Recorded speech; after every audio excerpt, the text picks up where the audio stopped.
Salut la Feel Good Family, c'est Guillaume, naturopathe et coach sportif.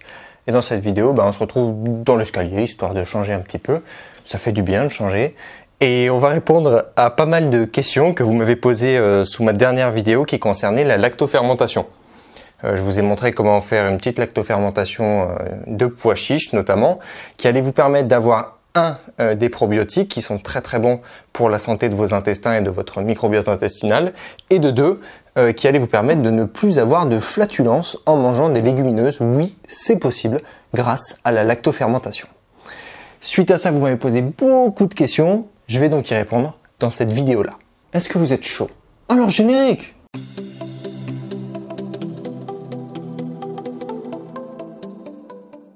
Alors, cette vidéo sur la lactofermentation, vous la retrouvez directement dans la description. N'hésitez pas à aller la voir, je vous la mets ici aussi si vous ne l'avez pas vue.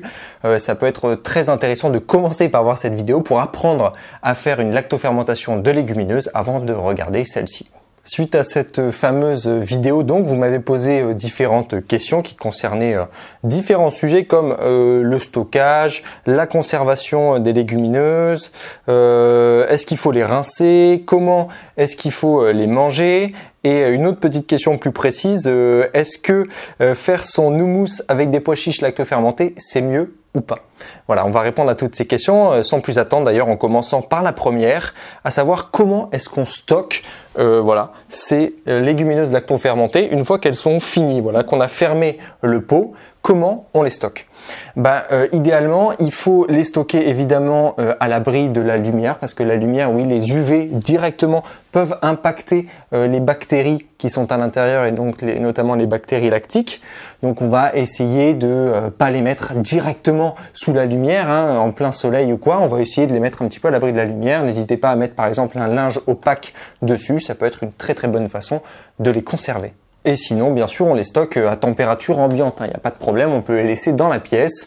Notez simplement que plus il fera chaud dans la pièce, plus la fermentation sera rapide. Ça peut être intéressant au début, mais si on veut stocker sur un plus long temps, c'est mieux de les mettre plutôt dans des endroits frais qui va ralentir la fermentation et permettre une conservation un petit peu plus longue.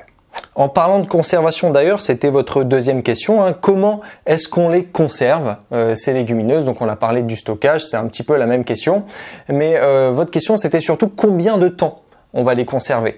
Eh bien, en fait, on peut les conserver très très longtemps, parce qu'une fois que c'est lactofermenté, en fait, et que c'est complètement hermétique, fermé ici par ce joint-là. Ce joint-là, il permet quoi? Il permet que l'air sorte, mais que aucun air ne rentre.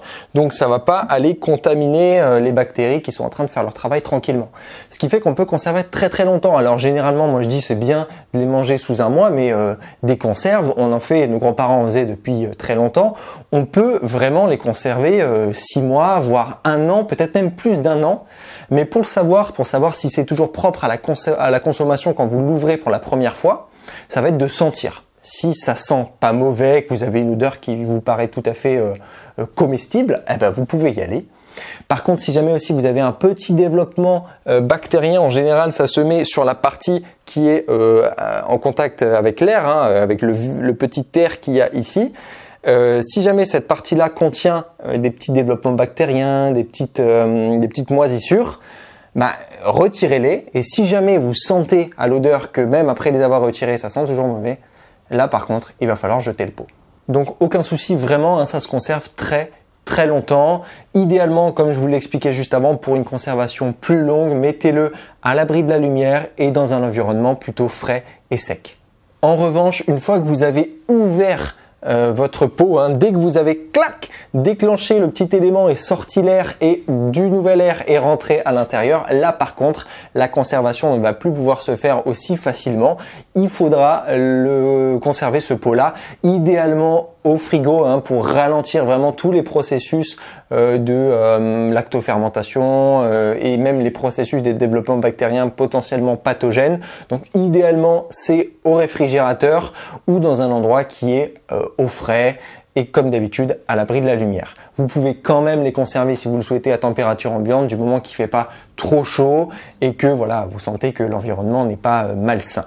En général, ça se garde environ 1 mois, plusieurs semaines au frigo. Voilà. Et comme d'habitude, pour savoir si c'est toujours bon, avant de manger, vous sentez, si ça vous semble toujours propre à la consommation, pas de souci, allez-y. Petit point à noter aussi, si jamais vous prenez de ces éléments-là directement dans le pot et que vous les mettez dans votre plat et que vous vous rendez compte que vous en avez trop pris, eh bien ne les remettez pas dans le pot, parce que sinon ça pourrait occasionner une contamination par la présence de bactéries qui auraient pu être attrapées sur les autres aliments qu'elle aurait touchés ou dans l'air tout simplement. Alors ensuite vous vous intéressiez au rinçage. Une fois qu'on sortait de son pot de lactofermentation, est-ce qu'on rince la légumineuse?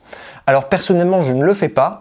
Pour deux raisons. La première, c'est parce que j'apprécie le goût en fait que ça donne. Une fois qu'on a lactofermenté, ça va donner un petit goût aigre, un petit goût, comment expliquer, un petit peu salé évidemment, vu qu'on lactofermente grâce au sel. Et ben moi j'apprécie ce goût-là, donc je le rince pas, je le garde. Et en plus, la deuxième raison, c'est parce que si vous rincez, vous allez éliminer beaucoup de bactéries qui sont des bonnes bactéries, des probiotiques. Vous allez les éliminer avec le flux d'eau de rinçage. Donc personnellement, pour des raisons de santé et de goût, je ne les enlève pas. Mais si vous souhaitez vous les enlever, aucun souci, allez-y.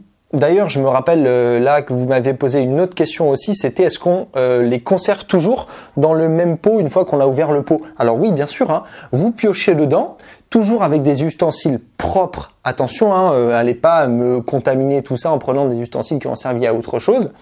Et vous vous servez directement dans le pot, vous refermez le pot et vous mettez le pot, comme vous avez compris, soit au frigo, soit dans un endroit plutôt frais et sec. Voilà. Ensuite, vous m'avez demandé comment est-ce qu'on les mange?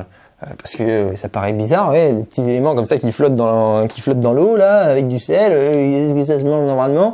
Oui, aucun souci, ça se mange comme n'importe quel pois chiche. Une fois qu'on les a mis là-dedans, qu'on les a sortis, ou n'importe quelle légumineuse selon ce que vous avez lactofermenté, on les sort et on peut les mettre dans des salades, dans des plats chauds ou froids, voilà, c'est comme on veut.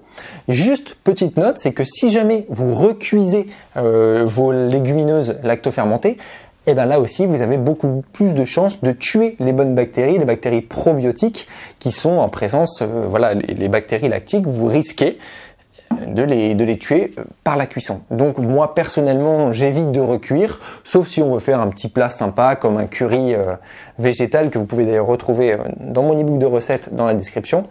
Là on peut les recuire et l'avantage c'est qu'on va pas péter. Et enfin, la dernière question qui était plus précise, qui était est-il mieux de faire son houmous avec des pois chiches lactofermentés? La réponse est évidemment oui. Double bénéfice, je le répète. Le premier bénéfice, on ne gaze pas toute la famille. Et le deuxième bénéfice, c'est qu'on a des probiotiques qui sont des bonnes bactéries, qui sont excellentes pour la santé de nos intestins. Voilà, la Feel Good Family, c'était une petite vidéo rapide pour vous préciser tout ça. Effectivement, en une vidéo, j'ai juste préféré privilégier le côté démonstration, comment faire une lactofermentation avec des légumineuses, qui d'ailleurs peut être fait avec n'importe quoi. Vous pouvez lactofermenter, du moment qu'il y a des sucres, vous pouvez lactofermenter des légumes, ça se fait énormément. On peut même lactofermenter des fruits. Donc voilà, tout ça, sachez que c'est possible. Je souhaitais répondre à toutes ces questions. Si vous en avez quand même malgré tout des nouvelles, n'hésitez pas comme d'habitude à les poser dans les commentaires. Je me ferai un plaisir de vous y répondre directement. Si cette vidéo vous a plu, n'oubliez pas de lâcher un gros pouce bleu en bas de la vidéo. Vous savez que ça me fait extrêmement plaisir et que ça m'aide énormément à développer cette chaîne à laquelle je vous invite comme d'habitude à vous abonner en cliquant sur le petit bouton juste sous la vidéo. N'oubliez pas non plus la petite clochette qui se trouve juste à côté si vous voulez être notifié à chaque fois qu'une de mes vidéos sort. Je vous laisse partager cette vidéo autour de vous. Je vous laisse mes réseaux sociaux comme d'habitude dans la description. Moi d'ici là je vous dis à la prochaine. Let's feel good.